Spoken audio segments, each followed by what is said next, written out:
Сәлем алтындарым, қалайсыздар? Менің каналыма жазып, лайк басып, комментарий жаза кетіңіздер. Бүгін біз кереметтей үй жағдайында өте оңай, жасалуы да өте қарапайым печенье дайындайтын боламыз. Ендеше печеньенің рецебін сақтап алыңыздар. Мінекей арасы осылай болып піседі, өте дәмді, өте жұмсақ болып шығады. Ендеше дайындайтын боламыз. Кеттік достар. Ең алдымен бөлме температурасындағы майымызды ысымызға салып, оның үстіне бір жұмыртқамызды жарып салып, қантымызды салып, жақсылап венчиктің көмегімен араластырып аламыз.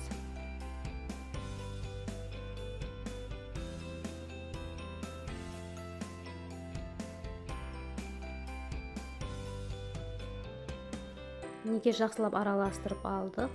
Енді разрыхите саламыз үстіне, ұн қопсытқыш яғни.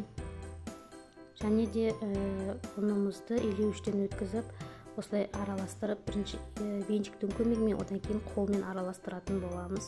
Менде осындай қамыр шықты, жұмсақ, қолға жабыспайтын. Және де осындай темный шоколад пайдаландым. Оны бөліп, пышақтың көмегімен мынандай қылып турап алдым да, үстіне салдым. Жақсылап қамырмен бірге араластырдым. Менде осындай қамыр шықты. Қамырымызды осылай домалақтап неғып алдым да, илеп алдым да, кесіп осылай форма дайындап, домалақ қылып дайындап алдым. Енді 180 градуста 10-15 минутқа пісіруге саламыз. Мінекей менің печеньелерім дайын болды. Өте оңай және тез дайын болатын печенье, шайға таптырмайтын рецепт болып табылады. Қабыл алыңыздар. Менің осы рецептімді сақтап алыңыздар, және де осы рецептпен дайындап көріңіздер. Баршаңызға ас болсын. Рахмет.